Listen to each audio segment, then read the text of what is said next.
Thank you for joining us tonight. Welcome to Accuweather Prime. I'm Kevin Coskren. Melissa Constanzer will be joining us too.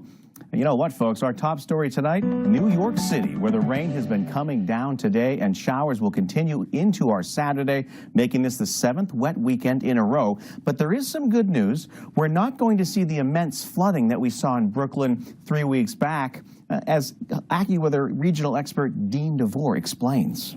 That was a disaster with the flash flooding problems, 5, 6, 7, 8 inches of rain. To this rainfall amounts, I think, are more easily taken by the city and the system, but we've got problems with travel in this kind of situation, especially when you lower the visibilities. You get the slippery spots with the wet leaves, as we've talked about, can be as slippery as ice sometimes.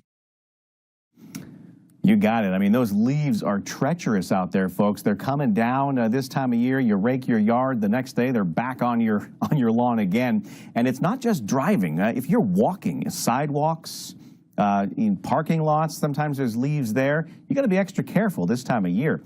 Now, we're talking about New York City. We'll put the radar in motion here across the Big Apple and also down toward Washington, D.C. and Baltimore. And we do see bands of rain out there. This one here that's moving through the Big Apple is a very light, much heavier one down here as we head from just west of Allentown, PA, southward. And there's even more rain back out here to the west. So we will continue to see these bands of rain move through the region. And we'll zoom out the radar here just a bit.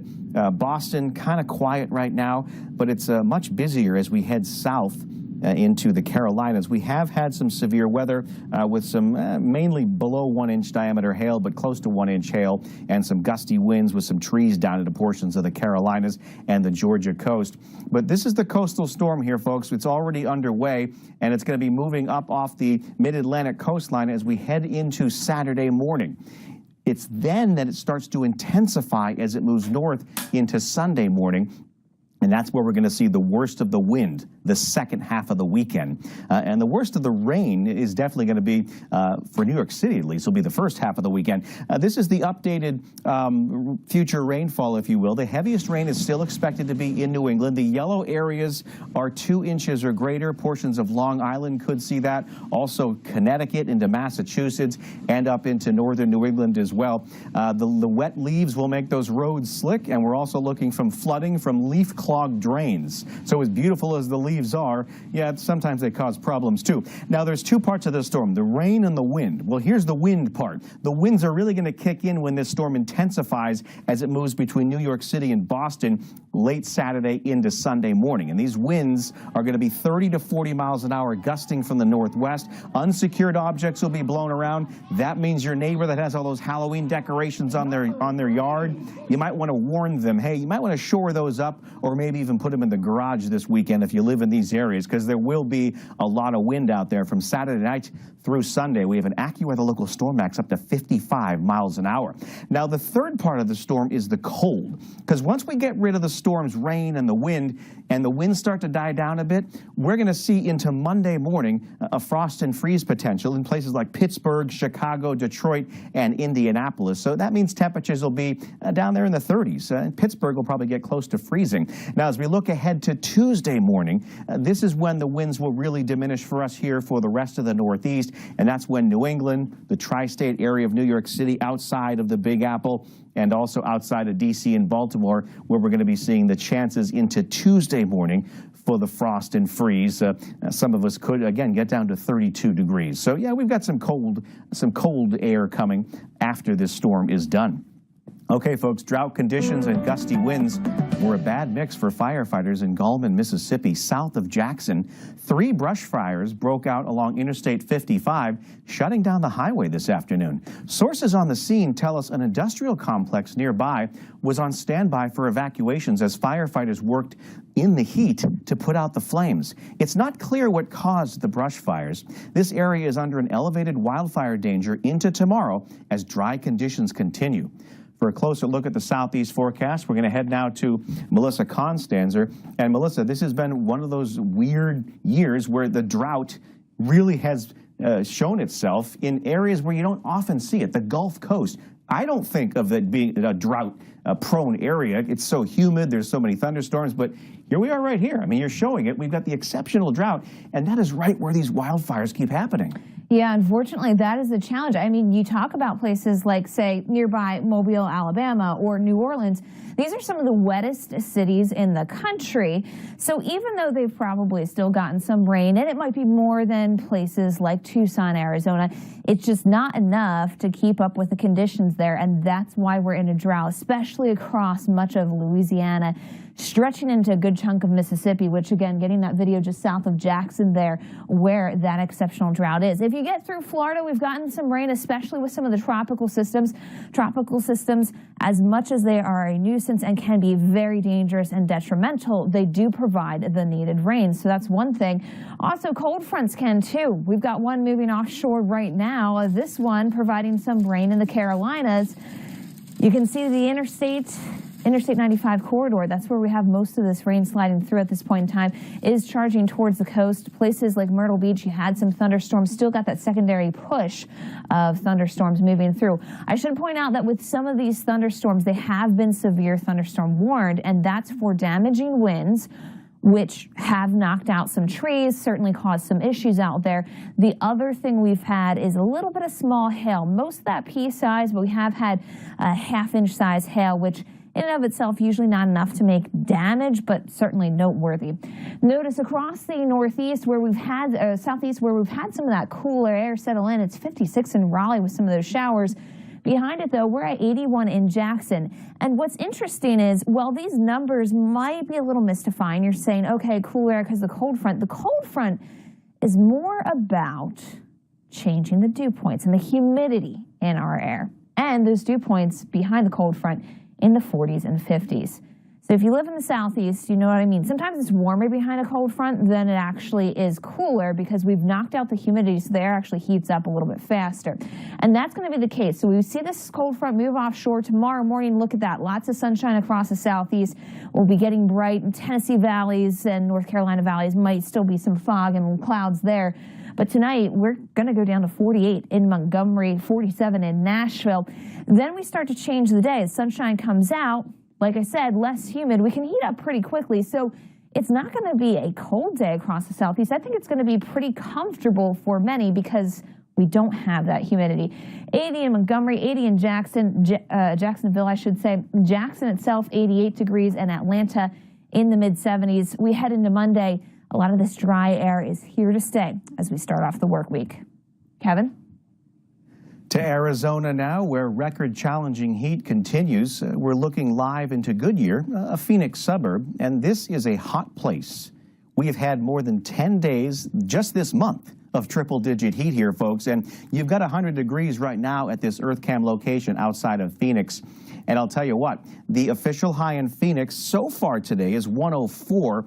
They're still tabulating the numbers that may come up with something higher, but this is a record here, folks. This is another record high, a daily record high for Phoenix, Arizona, set today, 104. The old record was 103. And we are looking to have another triple-digit day tomorrow, most likely. And these triple-digit days, it's just been one for the books here, folks. We are in third place all-time in Phoenix for a number of triple-digit days. The high temperatures, your third place right there. You've got 132 days so far this year. Today was 132nd, and tomorrow will most likely be the 133rd. You're probably not going to make it to the second or first. Which thankfully, because that would mean we might get 100 degrees on Halloween. So let's stop this insanity, right? Heat lingers for sure through Saturday, though, across the desert especially. We're definitely cooling off across much of California, away from the desert as we head through Saturday. But even into places like New Mexico, West Texas, we've still got the heat to start the weekend. And that's your Saturday forecast. Unseasonably warm for many, but much nicer as you head closer to the California coast. Temperature-wise on your Saturday, you still have hot air here in Phoenix, 102. You're cooling off a bit in Los Angeles at 81. And also Fresno, California, a huge cool down for you into the lower 80s. So there is some cooler air starting to sink in here. Phoenix, you've got 102 tomorrow. Then the streak should end on Sunday, and we get back closer to normal as we start next week. So there is a light at the end of the tunnel for you in Phoenix as far as that heat. Meantime, yeah, record-challenging heat tomorrow. We're going to see some of that. Tucson, Arizona, Austin, Texas, San Antonio. We're going to be hot in the Lone Star State. We had record highs that were actually broken or tied today. Victoria, Texas, Galveston, Texas, College Station, you got to 97 today, shattering the old record of 94. In Shreveport, Louisiana, and also into Mississippi, it was hot out there, and that drove some of those wildfires. Speaking of Shreveport, you've got a gradual cooling trend going on as we head into early next week as well. But your Saturday weather does show unseasonably warm conditions across much of the region, and high temperatures tomorrow. Dallas, Houston, San Antonio, 90s are hanging around. Well, that's nice there for the South Central, but with another dreary weekend in the Northeast, many are wondering if we're going to get to enjoy a dry weekend at all this fall. And to find out what we're looking ahead to, we check in with Bernie Rayno and Accuweather long-range expert Joe Longberg. All right, it's time to get you ready for next week. Joe, what are the 3 big points we want to highlight for next week across the country? Well, Bernie, we're pretty confident that there's going to be some beneficial rains that are going to be moving into the southern plains and stretching up into the Midwest, and some of that's going to be associated with what is now Norma in the eastern Pacific. It's definitely going to turn warmer in the east, and you're going to see some sunshine for a few days. It does turn colder in the northern Rockies and northern plains, and there can be some snow as that transition takes place. Last week it was a typhoon in the eastern Pacific that put the signal for a storm along the East Coast. Now we're talking about a hurricane in the eastern Pacific that we're going to have to watch. Yeah, that is by the name of Norma, and it is going to be moving northward and then northeastward during the course of the weekend, and that sets us up for the pattern next week. That moisture is going to be funneled over Mexico and into Texas in the southern plains, thanks to a dip in the jet stream coming into the southwest. How far south that gets is still up for debate, but it's still going to lead to some wet weather across parts of Texas, Oklahoma, and Kansas. There'll be another feature coming into the northern branch of the jet stream. It's going to bring some colder air with it. How these two interact is still somewhat of a mystery. We do know that for several days, though, you're going to be benefited by high pressure and warmth in the east. $1 million question, Joe, as we get in the next week. It's going to be 7 consecutive weekends of rain in New York City. Will it be number 8? Will it be number 8? That's a great question. I don't have the answer, but I will say this much. We're very confident that there won't be a big storm late next week and next weekend in the Northeast. There may be a front, though, that could produce a little rain. Well, we've got plenty more tonight on Prime. On hurricanes, hurricanes can cause a lot of damage and heartache, but for one man, Hurricane Ian may have saved his life. We're going to hear that story next. And hear how California firefighters are using webcams and AI to their advantage as they work to keep the public safe from wildfires. And coming up a little later, meet extreme meteorologist Dr. Reed Timmers chasing partner Gizmo and hear about their adventures on the road together.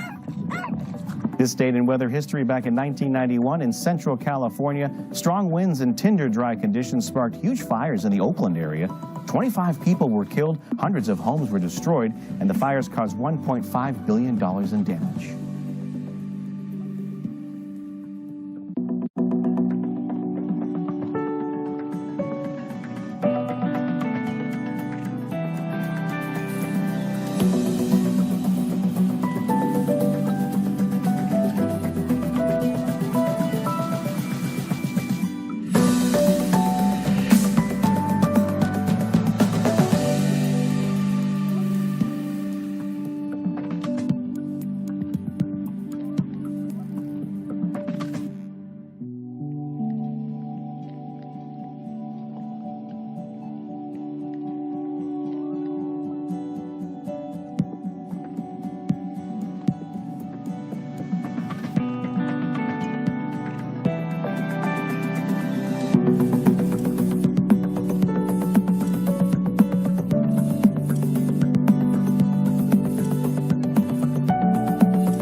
Now, the forecast from around the country.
Families are still trying to rebuild and recover 1 year after Hurricane Ian slammed into southwest Florida. And Bill Waddell shows us how the storm led to one man to a troubling diagnosis that may have saved his life. Amid the chaos and devastation after Hurricane Ian, we met Lewis McDonald. He had just found his beloved boat, swept away by storm surge at Fort Myers Beach. In '95, my father and I built the Mac Attack, and God spared us, because when it broke free, went all the way over there to the mangroves, and it settled down. Yep. It's special because my father and I built the boat, and then he died of cancer, so it's special. 1 year later, Lewis says that storm may have saved his life. A blessing in disguise. I would have never found the cancer. After several stressful days in the heat with little to drink and no access to bathrooms, Lewis says he ended up in the emergency room. Doctors found a kidney stone and soon after discovered Lewis had kidney cancer. 1 year later, life is finally turning around. It's a struggle, but my health is good. The house just got fixed. I just got my wife's car back from the car shop, and I'm all clear of cancer. I don't have to go back for another year. It took 3 cranes to get his beloved boat out of the mangroves. Lewis did all the repairs to the Mac Attack himself and is back on the water, offering fishing excursions to catch grouper and snapper. I sat at the steering wheel. I just broke down because I was like, I made it. I'm in the water. The boat's operational. God took care of me. My dad looked after me, and I'm out of here. And I drove away, and I haven't been back since. Lewis says it's too painful to return to Fort Myers Beach. He's grateful to be back in business farther up the coast and healthy enough to get back out on the Gulf. There are miracles that happen even in tragedy. For Accuweather, I'm Bill Waddell. California firefighters, they are getting ready for early warnings across the state when wildfires begin, all thanks to Alert California and a network of more than 1,000 cameras along with help from artificial intelligence. Philip Seelig is Staff Chief of Fire Intelligence for CAL FIRE, and our Bree Guy asked him how these cameras are helping firefighters. It really gives us a good upper hand on that early detection. So when smoke is identified across the landscape, this system gives us the ability to have a jump start on initiating a dispatch to send resources to keep that fire at its smallest incipient size. Our goal for CAL FIRE is to suppress 95% of our fires at 10 acres or less, and this definitely assists us with that early notification, that detection, so that we can dispatch resources. How does AI spot fires exactly? And once the camera spots something, how are CAL firefighters notified? The AI-driven technology has definitely increased our situational awareness for that early notification, that detection. So as those pan-tilt zoom cameras are looking out across that landscape, that high definition is really within the first about 20 miles or so daytime, but is up to about 70 miles that it can actually see or validate that there is smoke upon the horizon. Once that AI detects something, it gives us a notification, and that notification, we receive it either from a text message or an email and now even a robocall. And once that's received by our dispatch centers, then they're able to make the determination, is this valid? Is this a smoke? And are resources required to respond? Can you tell us about the rabbit fire in Riverside County back in July? How did the cameras help with that fire in particular? The cameras, the AI had seen that smoke across the landscape and identified a secondary smoke as well. So as resources were en route to a fire, once the rabbit fire had started, we were able to see through the camera system that there is a second fire as well. How long has the Alert California system been operating, and is California the only state with this type of early warning? So we've had a very strong partnership with Alert California and the UCSD system for the last several years, and they have been building this framework, this network of cameras across the landscape. As you had said, well over 1,000 cameras within the network. Philip Seelig, Staff Chief of Fire Intelligence for CAL FIRE, thank you so much for joining us. Thank you. Accuweather released its U.S. winter forecast on October 4th, more than 2 weeks earlier than the government's winter outlook, providing valuable advance notice on how the weather may impact people's lives and businesses. If you missed it, here's a look at who has the best chance for above-average snowfall this coming winter. Accuweather's long-range forecasters say El Niño will play a major role this winter.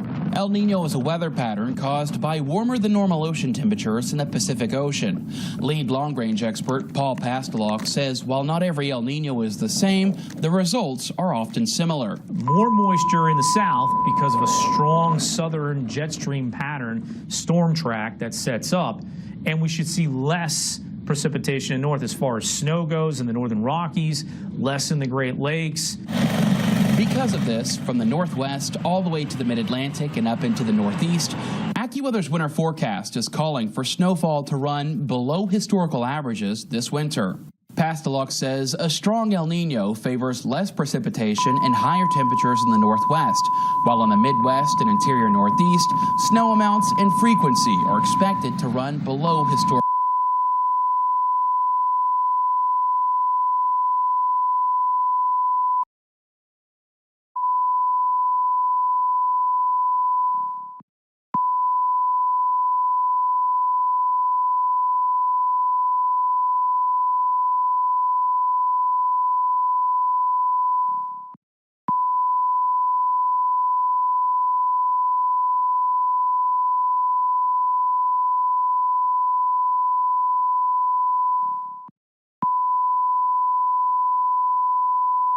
Only on the Weather Channel.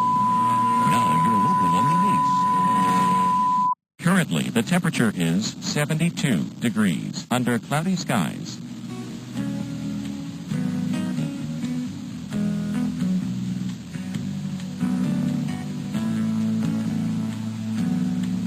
Our local Doppler radar.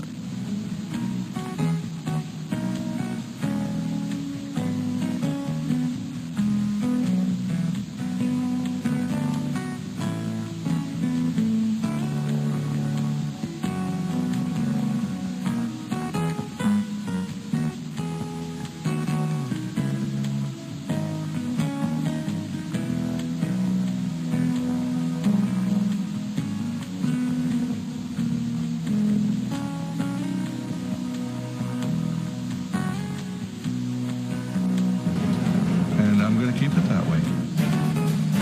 One of 24 snowmobiles All get underneath it.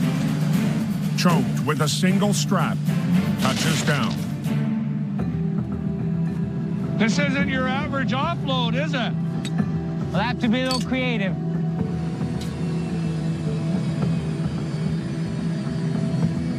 This is a very high valued load, and they're worth $20,000 a piece. You guys push on it. It's amazing what goes down the highway in a 53-foot trailer. Okay, see you in a bit. The team is making progress. I think we'll get snowmobiles done one way or the other. But the offload will continue the whole day. Why didn't we do this last year? Before you were preventing migraine with Qulipta? Remember the pain, cancel plans, the worry? That was then. And look at me now. You'll never truly forget migraine, but Qulipta reduces attacks, making 0 migraine days possible. It's the only pill of its kind that blocks CGRP and is approved to prevent migraine of any frequency, to help give you that forget you get migraine feeling. Don't take if allergic to Qulipta. Most common side effects are nausea, constipation, and sleepiness. Learn how AbbVie could help you save. Qulipta, the forget you get migraine medicine. This is Marianne's first time visiting Paris. Madame, où allez-vous?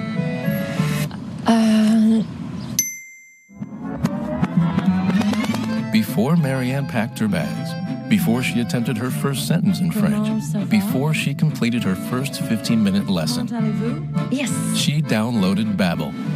Babbel helped unlock her lifelong dream of learning French.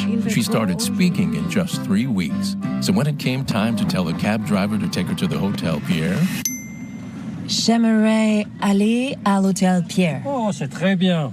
J'espère que votre voyage s'est bien passé. 150 language experts and educators designed Babbel to be the most efficient and effective way to learn a new language. Babbel focuses on natural conversation. You'll remember what you learn, and you can speak and pronounce with confidence.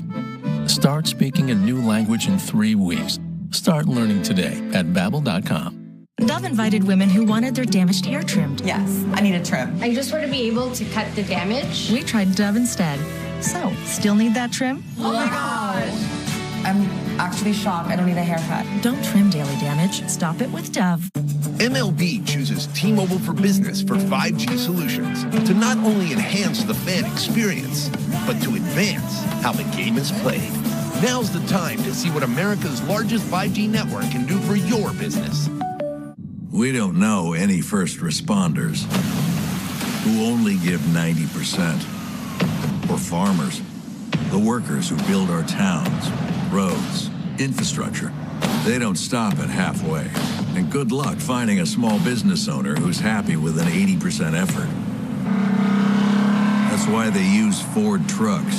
Ford F-Series, 100% assembled in America. Because we're all in on America. Doug.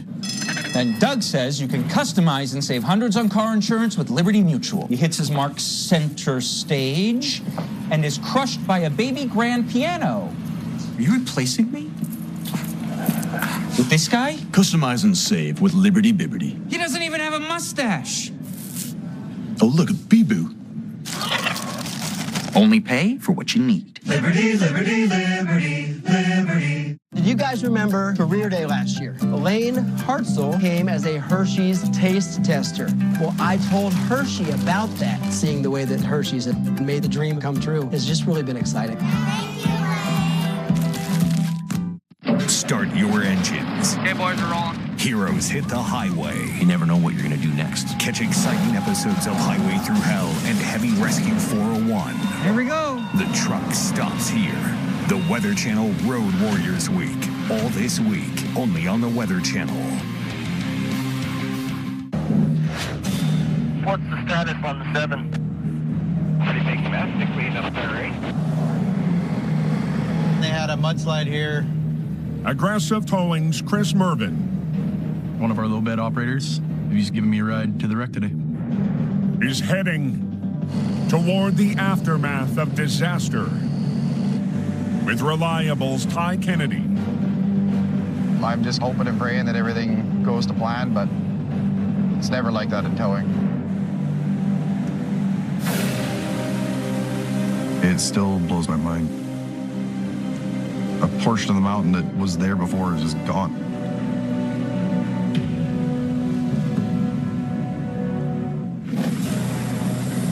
Last fall, mudslides hit Highway 7.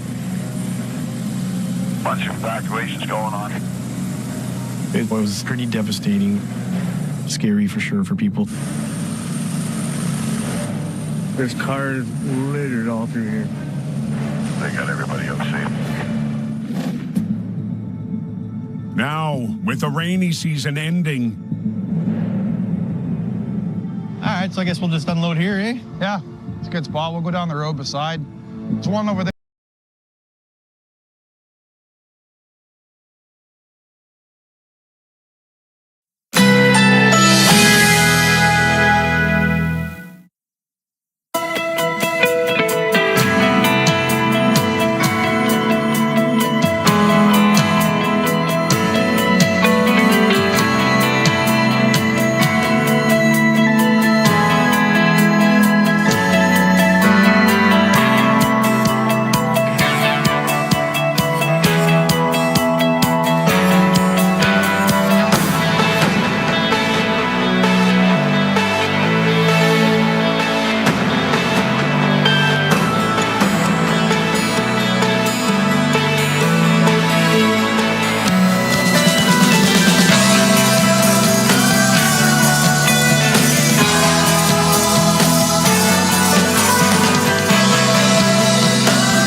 I'm so happy that we're getting this done. A lot more fun when you get to play with excavators. Merv knows what he's doing. The machine changes everything.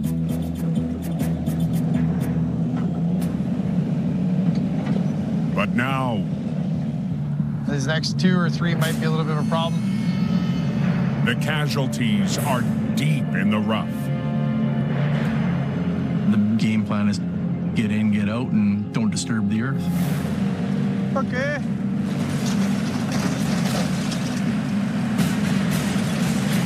But these cars are just so demolished, there's not much left of them.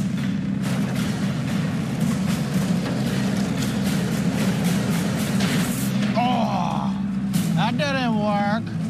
No. There's a bunch of rocks and logs. It's just a big mess, basically. Might just go through the roof, but he grabbed the whole car. Yeah?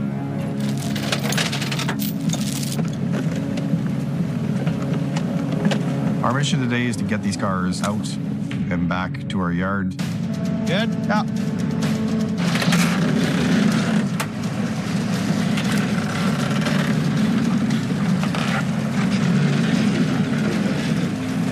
You gotta operate on each vehicle one at a time and move them out to the accessibility area for the tow trucks.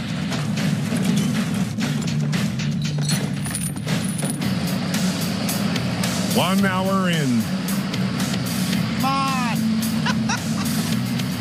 Merv is on track. Running this excavator, it's always a good time. It's a fun piece of equipment to operate.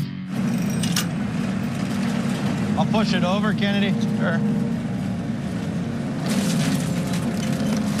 I trust him. Merv's a fantastic operator.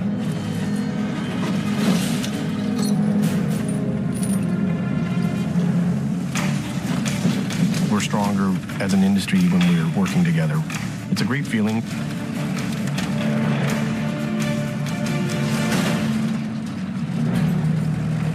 But the final target is the toughest to access. It's pretty packed in. Working in a slide zone. You definitely want to be careful and pay attention to what you're doing.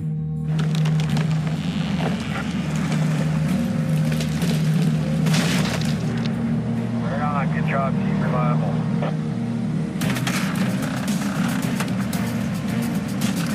This is crazy.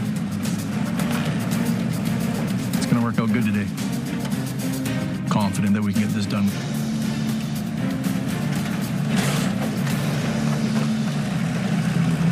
Yeah, man.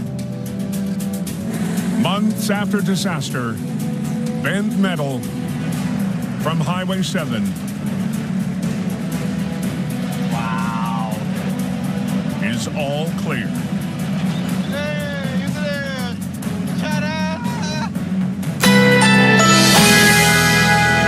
got everything out the way we wanted to.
All right, let's take a look at that field conditions report. We have a lot going on here, some big games, and a battle of highly ranked Big Ten teams, one that has been highly anticipated by many. We got Penn State at Ohio State at the Horseshoe. We're going to have some breezy weather. It's going to be breezy and cool. Accuweather real field temperatures 10 degrees lower than the actual air temp, and there will be some off-and-on showers. So that'll be a weather-impactful game there, not just the rain, but also the wind. We're going to kind of step away from some of that into the UCF-Oklahoma game. Sooner country there in Norman, just south of OKC, 74 degrees. We look good there weather-wise. Also, weather should be pleasant in Tuscaloosa for Tennessee at Alabama. And we can take you to Florida State here, Tallahassee. Florida State, and after some big-time college football matchups,